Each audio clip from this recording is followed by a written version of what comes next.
please tell me if there's a provision of law that prevents us from conducting inquiries in aid of legislation while the findings of COA are not yet final. Meron ba? Sinabi mo kanino, wala eh. I cannot cite any particular Then, law, Your Honor. you have no basis then. Or your writer, Mr. Ortonio, does not have any legal basis to state these things. Tama. You being a lawyer. You wrote to COA would belie your statement. Kasi alam mo eh. If you read intently the contents of your letters, alam mo. How can you explain yung AOM? You're already speaking of liquidation reports and still you deny, you do not know? Your Honor. Mapikon ako iha eh. Your Honor, that is not for us to determine. We simply request No. COA. Now, kaya nga eh. Okay. Now, because that is your position, supposedly, legally, you have to file a case against COA.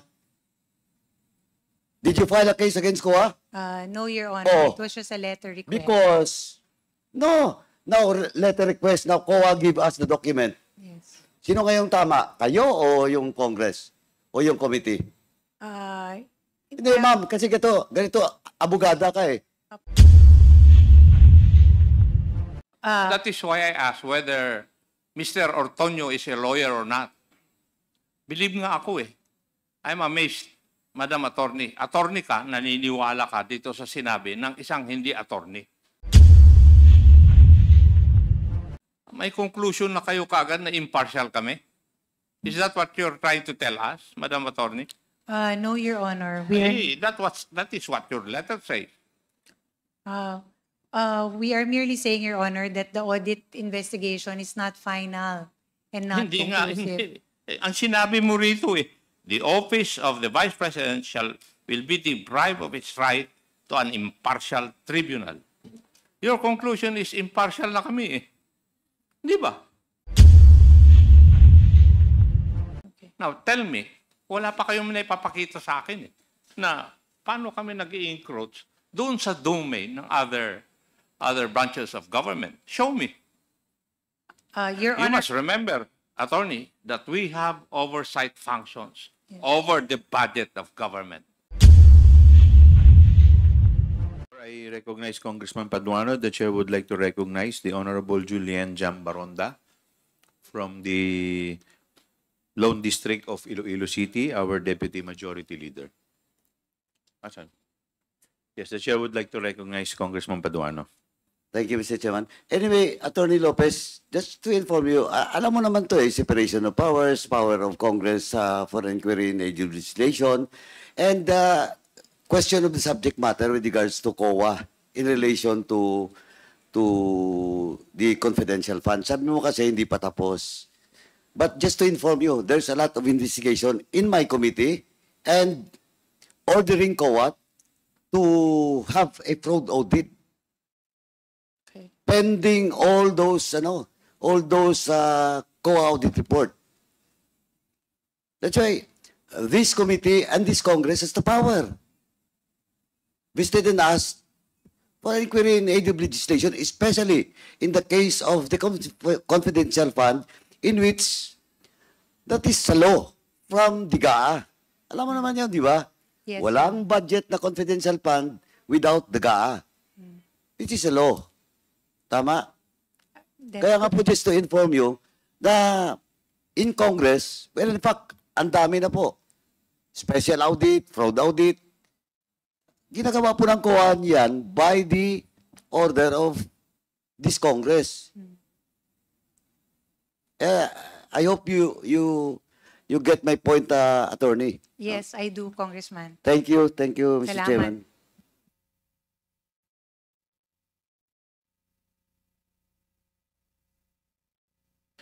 At this juncture, the chair would like to recognize the next interpellator, the Honorable Jude Asidre.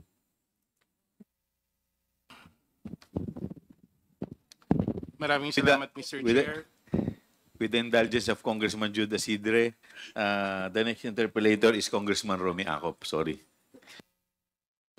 Thank you, Mr. Chair.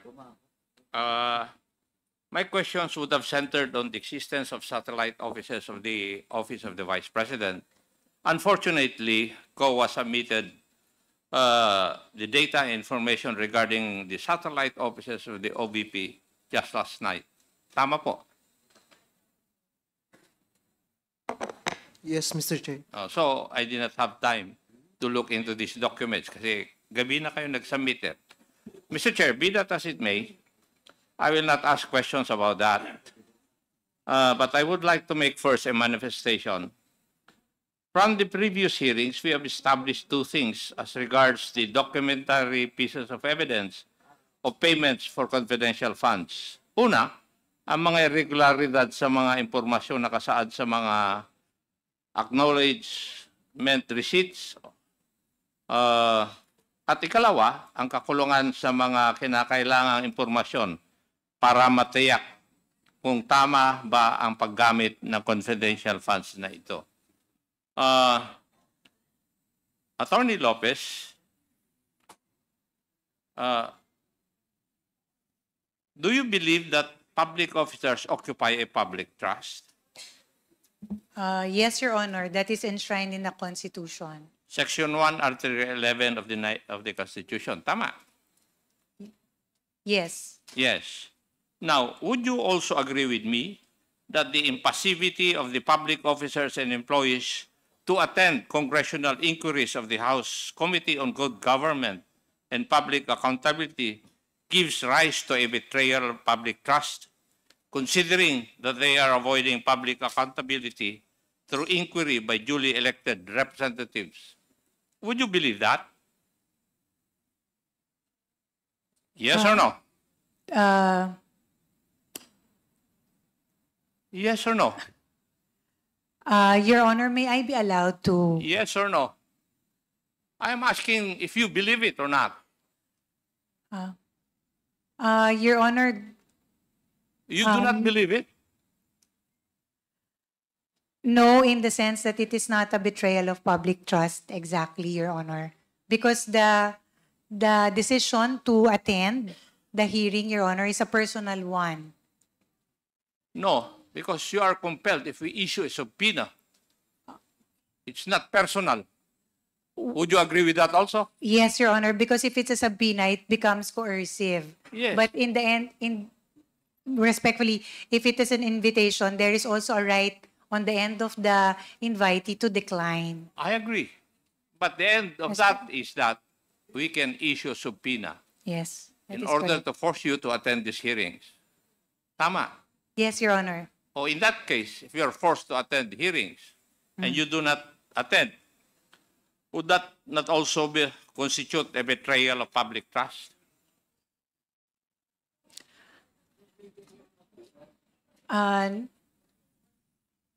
Following your logic, Your Honor, pakisagot lang po na yes or no. Yung katanungan ko po, yes or no eh. There's no need for any explanation unless I ask for one.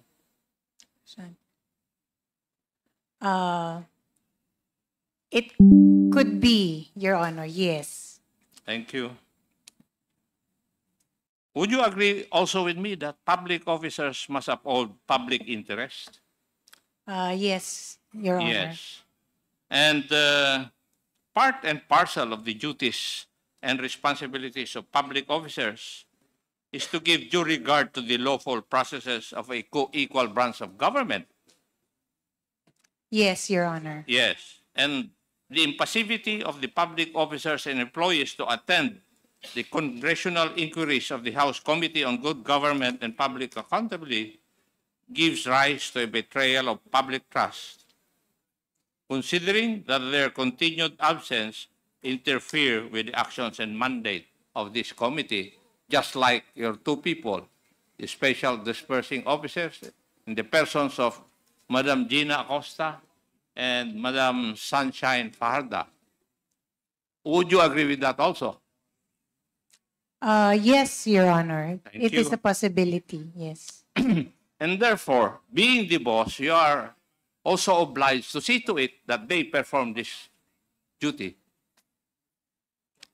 Yes, Your Honor, I And hear that. therefore, we expect na pagsabihan mo sila Opo. na umattend dito sa hearing na ito. That's part of your duty.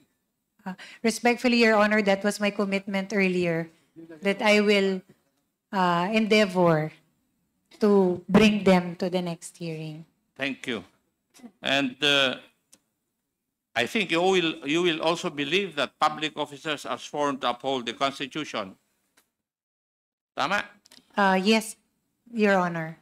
And public officers have sworn to uphold the Constitution and have violated their oath by preventing Congress from lawfully exercising its own mandate under Section 21, Article 6 of the Constitution to conduct inquiries in aid of legislation. Would you agree with that also?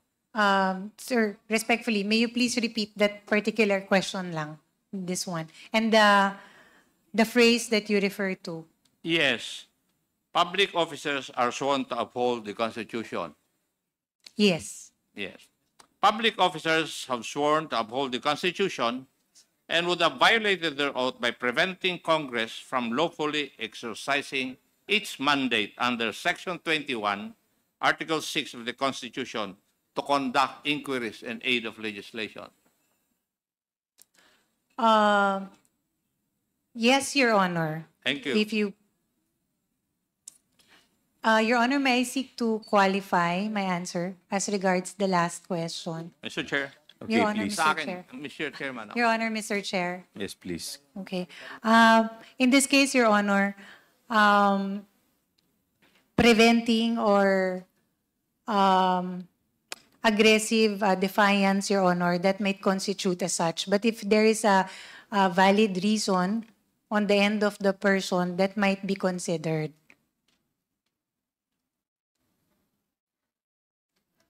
But again, aggressive and continued defiance without justification or reason, Your Honor, that may be taken as such. Congressman Acop. Thank you, ma'am. Thank you, Mr. Chair. But you will also believe that the queries of members of the committee remain and will remain unanswered if the responsible public officers or employees fail to elucidate on the subject issues by their continued absence. And the conspicuous absence of these public officers and employees of the Office of the Vice President causes immediate or threatened injury to the powers of this committee granted under the Constitution. Would you agree with that also? Yes, Your Honor. Yes. Okay. Thank you. And Mr. Chair, dahil po sa ginagawa ng mga tauhan under Atty. Lopez and under the Office of the Vice President, I believe that we can file administrative cases against the non-attending public officers and employees of the OVP before the Office of the Ombudsman. That is my point of view and my stand, Mr. Chair. Kasi they can be charged for misconduct and conduct prejudicial to the best interest of the service as a cause of action. Thank you, Mr. Chair. May I proceed? Please continue. Thank you. Clarificatory questions. Attorney Lopez, you are the Chief of Staff and Undersecretary under the Office of the Vice President. As such, you are the number 2 insofar as the OVP is concerned. Yes, Your Honor. Yes.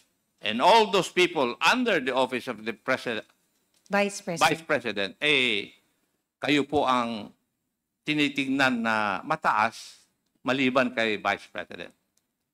Yes, after the Vice President. Yes. Being the Chief of Staff, kami po, ako, galing sa militar, galing sa pulis, yung mga iba, may mga opisina, meron silang mga Chief of Staff.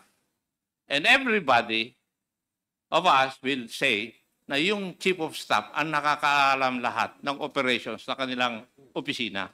Would you agree with that? Uh, in my experience, Your Honor, that does not hold true. So I cannot agree to that How long have you statement. been in the government service? More than 10 years, Your Honor. 10 years. Ako, more than 4 decades. I hear. At ang pagkaalam ko, yung chief of staff is the most knowledgeable among the staff of a head of office. In most cases, Your Honor, yes. That So is you're the correct. only exception? No, Your Honor, it is only in this matter that I am not privy to. You're not privy on what matter? The matter of confidential funds in the... You're lying, Madam Attorney, simply because the letters that you wrote to COA would belie your statement. Kasi alam mo eh, if you read intently the contents of your letters, alam mo. How can you explain yung AOM? Respectfully, Your Honor, Mr. Kayo Chair, po ang nakapirma doon. ako po And yung... would you say na pumirma ka na hindi mo alam yung nandun? Are you trying to tell me that, being a lawyer? Your Honor, the documents, the attachments, as regards the answer to the AOM was presented and prepared by Mr. Ortonio. It is not incumbent upon me to double-check or to review such documents, Your Honor. My role in the Pero Office of the ikaw ang Vice... pumirma. Office of the Di Vice... ba, sa bilang abogado, ang sabi nga sa law school, di ba, sa inyo, bago mo pirmahan yung iyong death warrant, basahin mo muna. Opo. Di ba? Yes, Your Honor. I simply checked, Your Honor, the form. Ano po yung attachments Ikaw naman, and the attorney. explanation. Your Honor, respectfully, Mr. Chair, I have also mentioned this earlier when in the question of Congressman Adjo, Congressman Zia, I mentioned that the matter of disbursement, utilization of the confidential fund, that is the matter that I am not really privy to. But in the matter of explaining, for example, issuing external communications to a government agency such as the Commission on Audit, as the highest official in the OVP, Your Honor, I sign off on all the documents. That is one of my role and And what is the significance of your signature? that it has been Di ba reviewed. dapat dun is, alam mo yung bagay na yun? Yes, Your Honor. Yes. Ikaw naman, oh. Kasi hindi ka pwedeng, attorney, hindi ka pwedeng pipirma sa isang na hindi mo babasahin. That is your training as a lawyer. You cannot depart from that. Yes. Respectfully, Mr. Chair, as mentioned earlier, I signed it as a matter of course as the head of the agency for that external communication. Subject, of course, to the attachments that were included and the explanations made, Your Honor. I think you better change that, madam. Dahil one day you might be signing your death warrant when you do not read it. Di ba posible po yun? Yun po, I can only speak for that, my experience, Your Honor. That was exactly what happened in that letter. Thank you. How long have you been working with Mr. Ortonio and Madam Acosta? Mr. Ortonio was a colleague also in the city government, Your Honor, of Davao. How about Madam Acosta? Also one of the employees of the local government unit. So matagal na kayo magkasama. And how long would that be? More than 10 years, Your Honor, Mr. Chair. Oh. Doon sa 10 years na yon, mas mataas ba sila sa iyo o mas mataas ka pa rin sa kanila? Mr. Ortonio was a city department head also, Your Honor, which had the same rank as me. But Miss Gina Acosta is one of the employees. But you were the Senior. city administrator then. Yes, Your Honor. And then you know everybody. You know what is going on in the local government unit that you belong to, right? I know a lot of, not everything, Your Honor.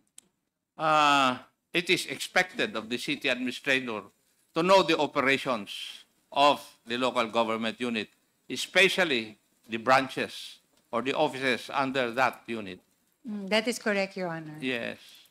Alam ko naman na maaaring hindi mo alam lahat, but it is expected of you, being the city administrator, alam mo dapat ang mga yon. Right? That's correct, Your Honor. Now, doon sa confidential fund, do you know of its existence in your office? Kasi kanina, dinidinay mo parang wala kang kaalam-alam eh. But do you know the existence of a confidential fund in your office? Yes, Your Honor. It is part of our budget. Hindi. Yung 2022, did you know that?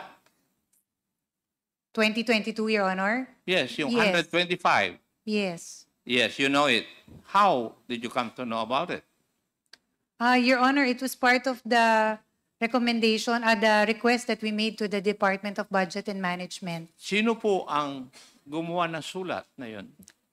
The letter was signed by the head of agency, Your Honor. So it's the head of agency ang gumawa. Hindi mo sinasagot yung tanong ko. Yung tanong ko is, if you understood it properly, sino po ang gumawa ng sulat na yun? Yun ang tanong ko eh. Attorney Lopez, Are you trying please, to tell me that please be responsive to the question. Are you trying to tell me that the Vice President was the one who prepared that letter? No, Your Honor. We drafted the letter for consideration of the Vice President. We included therein all the other requests that we needed from the Department of Budget and Management. It is So a request. you know something about confidential funds. The request, Your Honor, yes. Ano naman, the request of the confidential fund.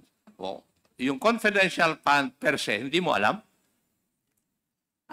Your Honor, as mentioned earlier in the interpellation of Mr. Zia Diong, only the disbursement, utilization, these are matters that I am not privy to. But in the request for the budget that included the confidential fund, we drafted that letter, Your Honor. Kasi in your letter to COA na pinirmahan ninyo ni Mr. Ortonio, detalyado eh. It pertains to yung liquidation reports in so far as the confidential funds are concerned. And yet you're telling us you do not know anything about its utilization, but you can answer the AOMs of COA. Specific na po yun, yung mga observations ng COA. Now, kaya I cannot believe that you do not know anything about its disbursement Your or Honor. its liquidation. Kasi nandito eh. Ang nakalagay dito, if may read, we respond to its finding in the AOM in seriatim.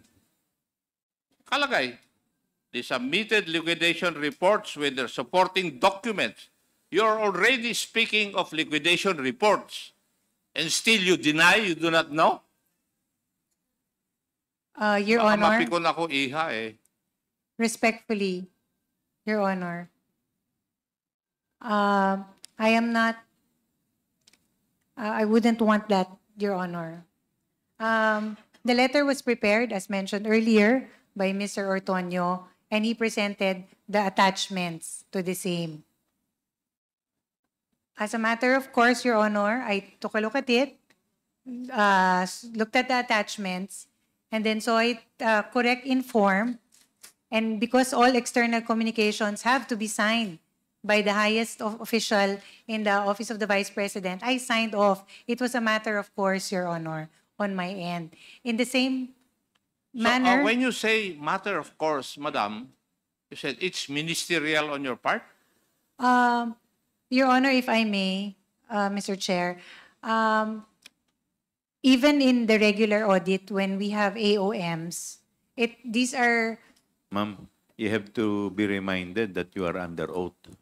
yes, I know that. Your Honor, even for the matter of regular audit, these items are prepared by the finance cluster. And on my end, Your Honor, I review the attachments and the explanations, and then I sign off on it also. So it is really, that is, Sir Acop, what I meant by it's a matter of course. It is something that I sign off on, provided in form, it's already the proper attachments and the explanations are there. But as to whether how it was liquidated and how it was disbursed, I have no direct knowledge, Your Honor. It is simply a paper review on my end. I'm amazed, Atty. Lopez. Kasi ang tingin ko sa mga abogado meticulous sila, binabasa. Pero on your part, working as the chief of staff, hindi ka naging meticulous. Anyway, I'll go to another topic. I will refer to your letter to the Honorable Gamaliel Cordova, 21 August 2024. I think you already saw this letter and, shall we say, state to the committee that you signed. This signature is yours, right? Your Honor. Now, when you signed this letter, kayo po ang gumawa? Your Honor, this matter was, Pakisagot lang po yung tanong ko. Kayo po ang gumawa? hindi po, Your Hindi. Honor. So, sino po ang gumawa nito? It was drafted by Mr. Lemuel Ortonio. Is Mr. Lemuel Ortonio a lawyer? No, Your Honor, he's No. not. And you read this letter? Yes, Your Honor. And you agreed with all the contents of this letter? That was our position, Your Honor. It was a shared. No. Yes. You answer my Yes. question. Now, may I ask, can you explain to me that when we investigate the use of confidential funds of the Office of the Vice President and the Department of Education, you are of the position that the subject subpoena violates the constitutional principle of separation of powers? Could you please educate me? How did we violate the principle of separation of powers? Nandito po sa sulat po ninyo, pinirmahan ninyo. Your Honor, may I read the letter in Yes. total? Yes. For the record, it says, the principle of separation of powers is violated when one branch of government unduly encroaches in the domain of another. Jurisprudence provides that there are only two ways to violate the subject principle, namely, by impermissible interference with another department's performance and by assumption of another department's functions. Here, it is clear that the subpoena was not issued in aid of legislation and thus exceeds the legislative power of inquiry, and its issuance impermissibly interferes with the exclusive functions of the Commission on Audit and infringes upon the independence of the Commission. And then, first, Congress has no power to participate or otherwise take part in any audit process. Obtaining any information in a pending audit clearly does not serve a legislative purpose of drafting or remedying legislation. Second, the audit decisions which the committee seeks to obtain are in cases still pending adjudication, and therefore not final, not conclusive, and cannot be used as a fair, accurate, or intelligent basis for legislation. Third, COA has already published its annual audit reports for fiscal year 2022 and 2023, which are specifically intended to aid the executive and legislative departments in crafting responsive laws and regulations. Fourth, the only purpose mentioned is to expose to the public the use of confidential funds by the offices headed by the Vice President and purportedly whether such use follow the guidelines. During the subject hearing, Representative Castro stated, since hindi po pwedeng sabihin dito yung findings, yung report o yung anumang observations ng COA, ang mga taong bayan po interesado dito sa confidential funds at kung paano ito ginamit, kung ito po ba ay sumunod dun sa guidelines.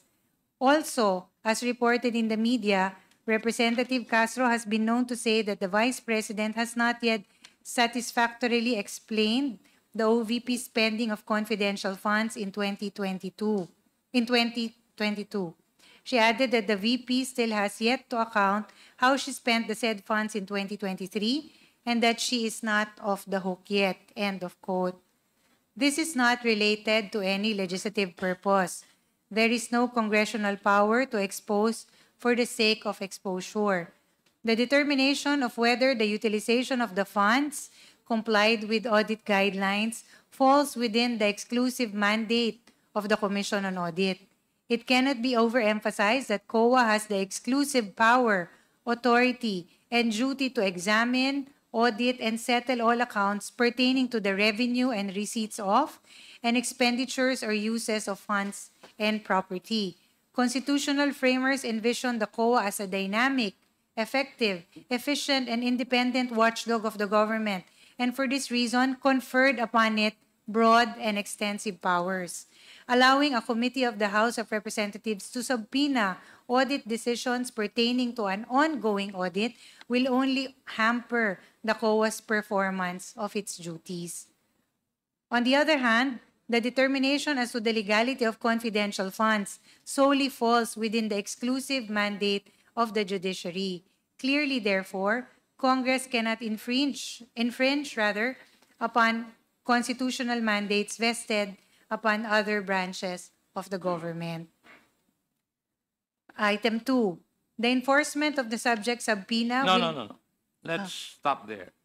So, Okay. yung tanong ko, please explain to me why the hearing conducted by this committee would violate the separation of powers. Yun po yung katanungan ko eh. Opo. Your Honor, You said COA is an independent body. Nandito nga sila, tinatanong namin eh.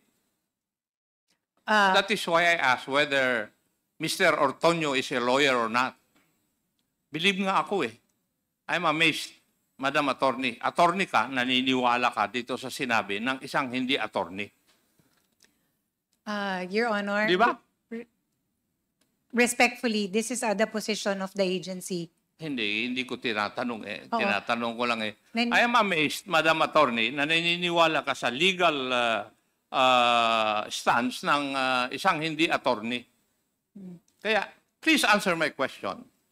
Where did we violate the separation of powers by conducting this legislative inquiry? Your Honor, Explain to me. yes. There is currently an ongoing audit in the Office of the Vice President as regards the confidential funds. The power to conduct audit or investigate belongs to the Commission on Audit. No argument about that. Yes.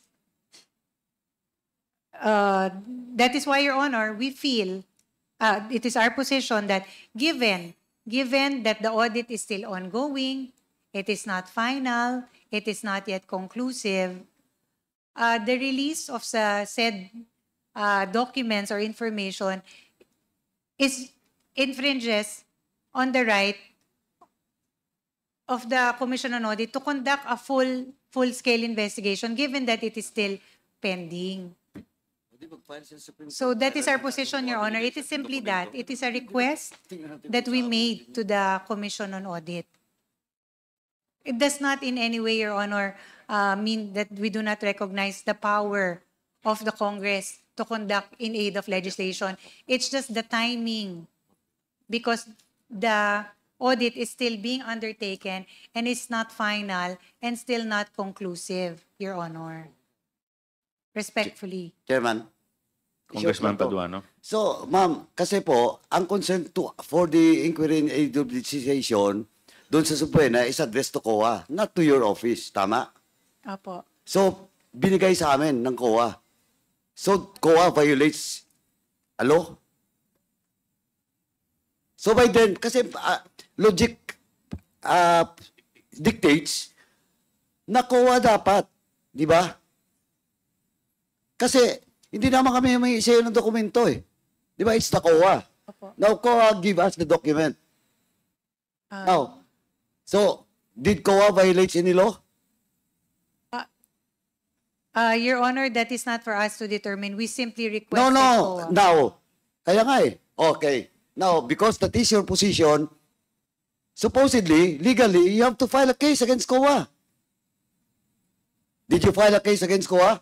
No, Your Honor. Oh. It was just a letter request. Because, no. Now, letter request. Now, COA give us the document. Yes. Sino ngayong tama? Kayo o yung Congress?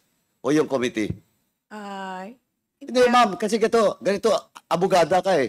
Apo. Then, if you invoke this letter of yours with regards to possible violation of law, you should file a case. Yes, Di Your ba? Honor. But not in Congress. Sa COA. Because COA complied to the orders by this committee. Yes. Di ba? You're a lawyer. Di ba, ma'am? Yes, Your Honor. But in this case, Your Honor, we simply made a request to the Commission on Audit. Hindi nga eh. But still you argue. Until now. A while ago, you stated that you still stand by your letter. Despite of the fact na sinagot na nga kita, in my committee, ang dami ko na pong in-order sa COA to conduct a fraud audit. Kahit wala pa pong ending nga, EUM pa lang.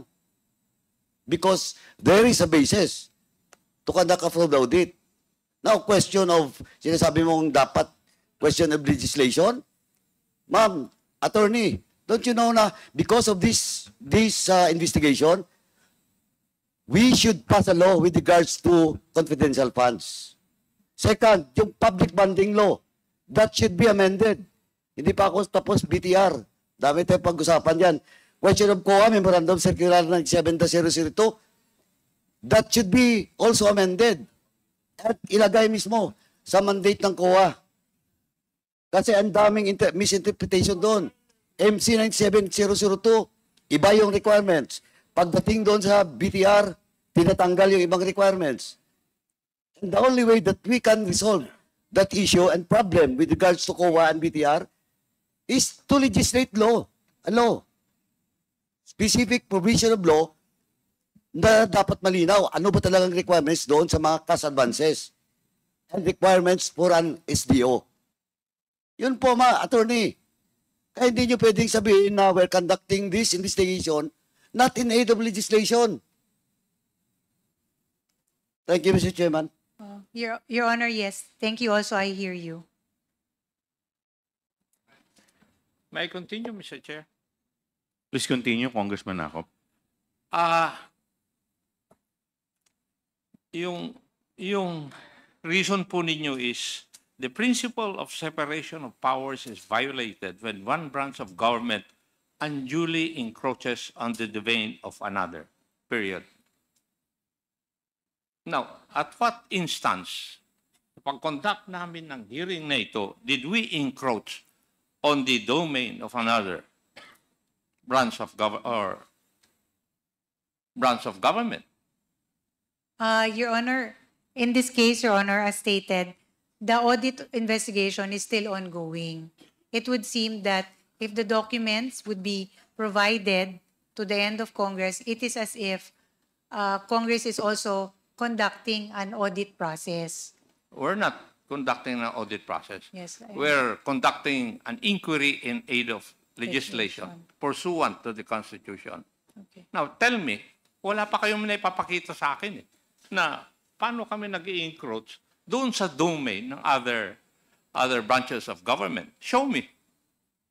Your You Honor, must remember, Attorney, that we have oversight functions over the budget of government. And part of that oversight function is the reason why we can conduct inquiry regarding the use. So that maybe we could change, for example, the joint circular of regarding the liquidation of confidential funds. Kayo, sa letter ninyo, presume na wala kami legislative intent eh. How can you do that? How can you presume that? I'm sorry, Your Honor, but during the time this letter was made, there was no draft legislation or there was no... We can conduct legislative inquiry and the bill can be filed after the legislative inquiry. Yes. Kasi malicious kasi yung nasa utak ninyo eh. Your Honor, respectfully. Ano po? Yes, our position, Your Honor, is just that hindi pa po tapos kasi yung audit investigation. Yun lang naman po. That's why we requested COA not to release it Sige, first. please cite me a law which would say na yung ginawa po namin na dahil hindi pa tapos ang audit, hindi kami makapag-conduct ng legislative inquiry on the issue. Can you cite me a provision of law? None at the moment, Your Honor. Yes. None Kaya at the nga, moment. sabi ko, bakit ka naniwala sa isang hindi abogado?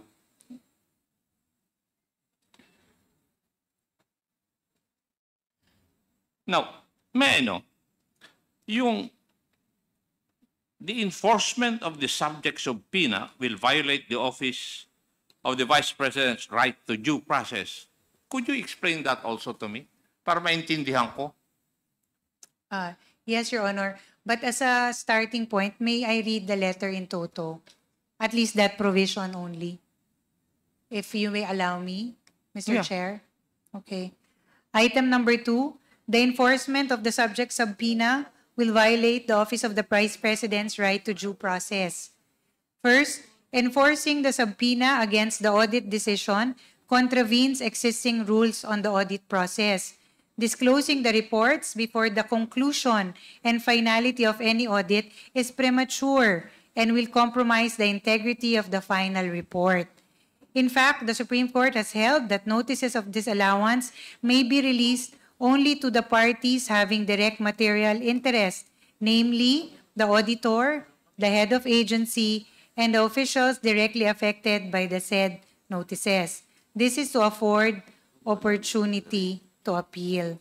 Further, COA Circular Number 2013-006 also provides that except as to the status of cases, no information as to the action officer and or the probable disposition or decision of any case pending adjudication before any office of this commission shall be disclosed to any person. Violation hereof shall be the subject of administrative action provided under existing civil service laws. Second, the Office of the Vice President will be deprived of its right to an impartial tribunal and a fair and objective resolution of the cases. Public statements or discussions thereon by the committee or the Congress as a whole may unduly influence the bodies which are already handling the same or similar subject matters. Finally, it must be noted that there are no less than 3 cases on the subject confidential funds that are currently pending with the Supreme Court. Hence, compelled disclosure of the audit decisions may be violative of the sub judice rule, which restricts comments and disclosures pertaining to judicial proceedings. That was our second position, Your Honor, that it violates the subject subpoena will violate the due process, the right to due process of the Office of the Vice President. What is what would be the elements of due process? That there is When can you say that a person is granted due process? when he is informed, Your Honor, of his rights and Hindi ba kayo na-inform?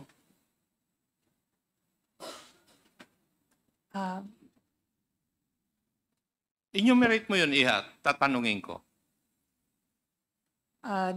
The right to due process, Your Honor, pertains to the fact that that a person is made aware of his rights, and if there is any complaint or wrong that he has done, he's also made aware of such, and he's given a chance and opportunity to explain. Yun po ang pinaka-importante. Di po ba? Pero paano nga kayo makapag-i-explain if you do not, avail of the opportunity na mag-explain dito? Di ba? Yung mga tao nga ninyo, wala rito para mag-explain. And you say na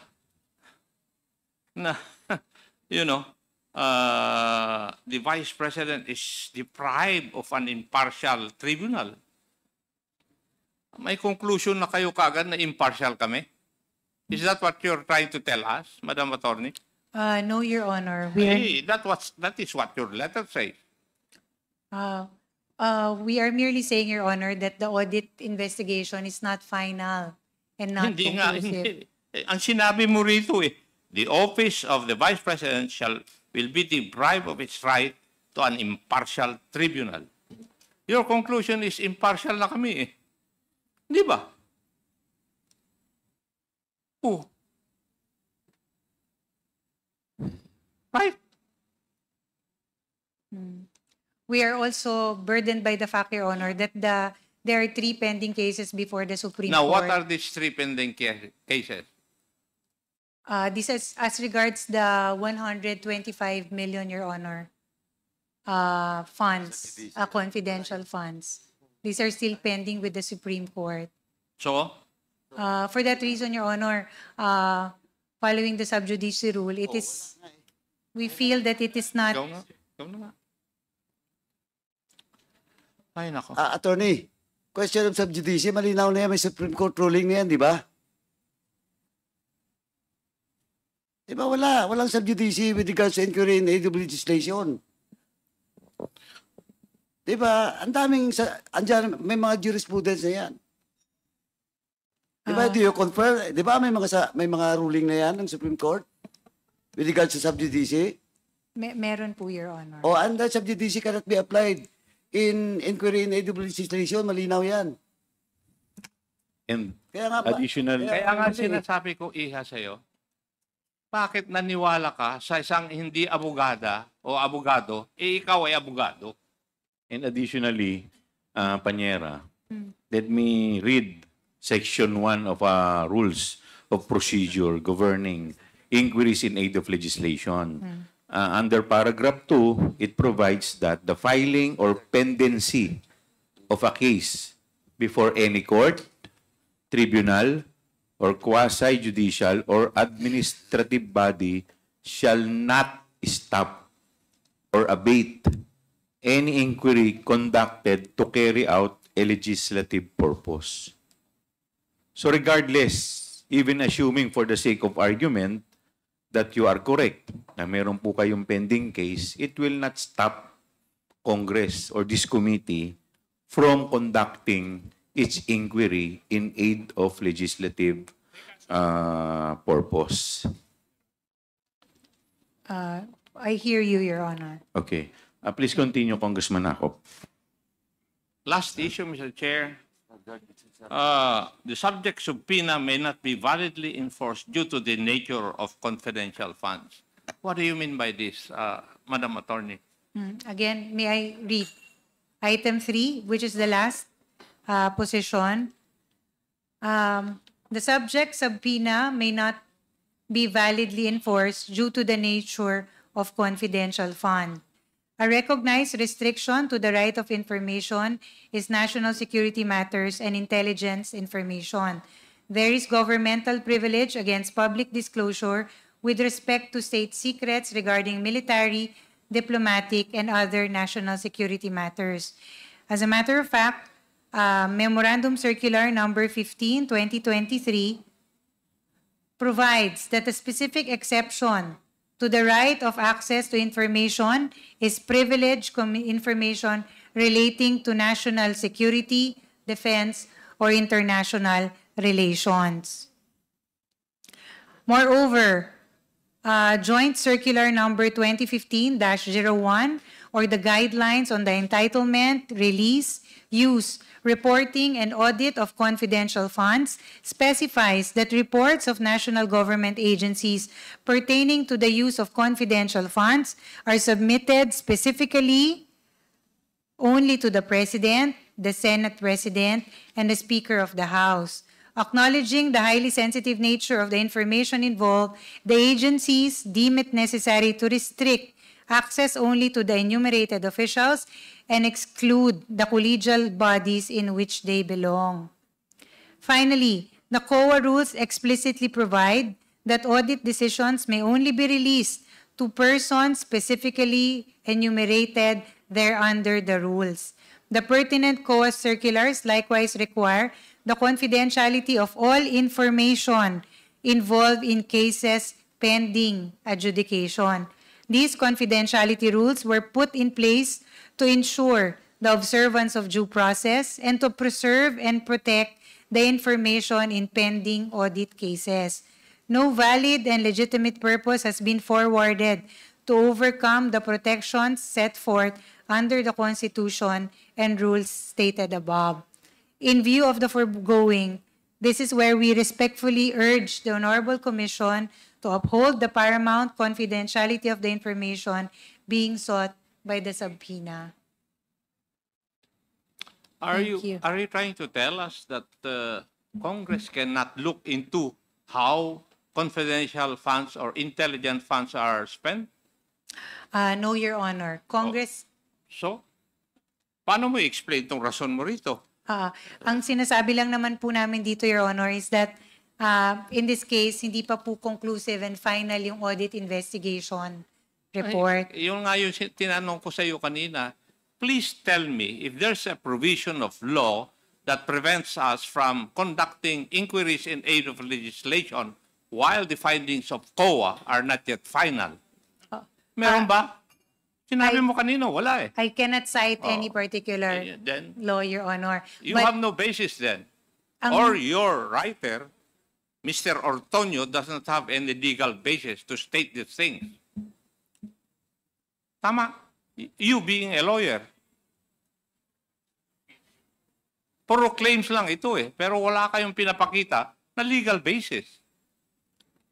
Tama. First question ko pa lang eh. Ano ang aspect ng national interest na naapektuhan nito? Galing po ako sa military.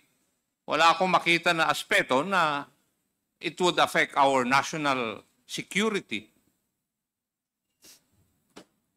Our stand, Your Honor, is just extreme caution in discussing matters like this, given that it is still pending investigation. That is the reason why we drafted and requested the Commission on Audit, Your Honor. It was just a mere request and for the Commission on Audit to consider. I will state again, Madam Chair, kayo po ay abogado, ako po ay nagtataka kung bakit naniwala kayo sa argumento na inilagay dito ng hindi isang abogado. Thank you, Mr. Chair. Thank you, Your Honor. Mr. Chairman, Chair. thank you.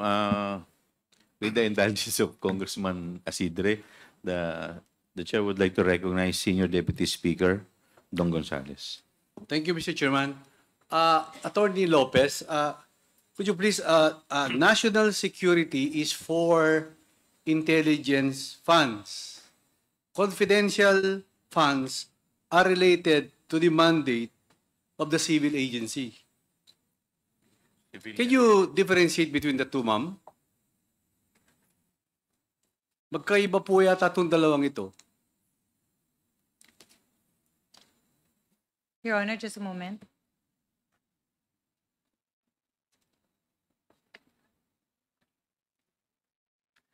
According to Joint Circular, Your Honor, number 2015-01, confidential expenses refer to those expenses pertaining or related to surveillance activities in civilian government agencies that are intended to support the mandate or operations of the agency, Your Honor.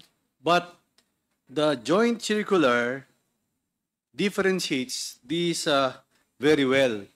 That's why both funds have different provisions and basis.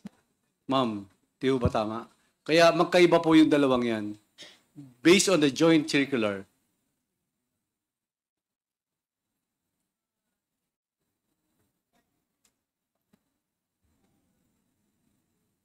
That's why confidential fund is for civil agencies and intelligence fund is only for intelligence For uniform. practitioners. Oh, yes, Your Honor. The law provides that intelligence expenses refer to those related to intelligence information gathering of uniformed and military personnel and intelligence practitioners. COA, do you confirm on the difference po? Are you agree on my questions to COS, Attorney Lopez? Mr. Chair, the difference between Intel Fund and confidential, And confidential funds, yeah. Yes, Mr. Chair, we agree that Intel Fund is for national security and confidential funds are intended to support the mandate or operations of the agency.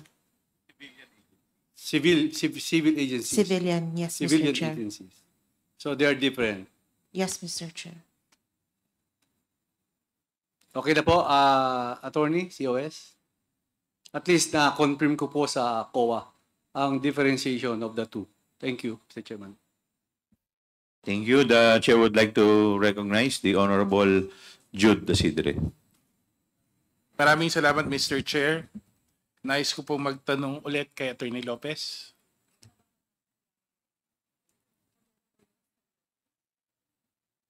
Atty. Lopez, kumusta po kayo? My back hurts, Your Honor. May katanungan lang po ako, Mr. Chair, Atty. Lopez.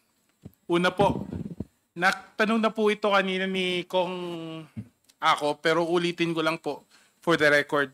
Personal niyo pong kakilala si Gina Acosta. Personal?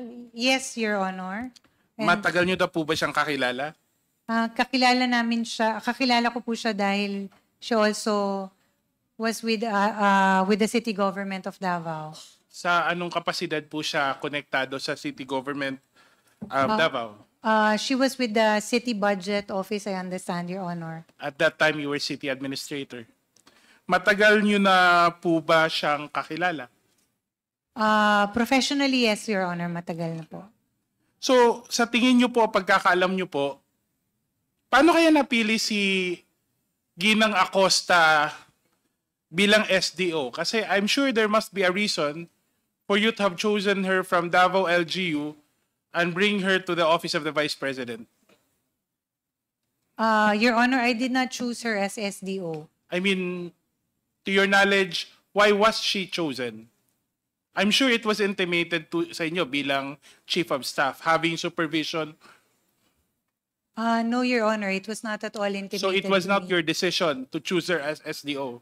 I was not the one, Your Honor, for the record, to designate Ms. Acosta.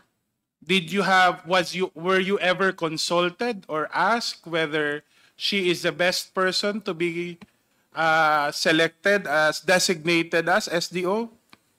No, Your Honor, I was not consulted. Whose decision was it to make her SDO? The person who the designating officer was the head of agency, Your Honor. In this case, is the Vice President, correct? Yes, Your Honor. So are you saying for the record that it was the Vice President who personally chose Gina Acosta to be the special disbursing officer for the confidential funds in the office of the Vice President? Yes or no? Yes, Your Honor. Yes. That was the designation. Naalala niyo po ba anong plantilla position ni Gina Acosta? For the moment, let me confer with the Okay. Your Honor, Ms. Acosta is Vice Presidential Officer, Staff of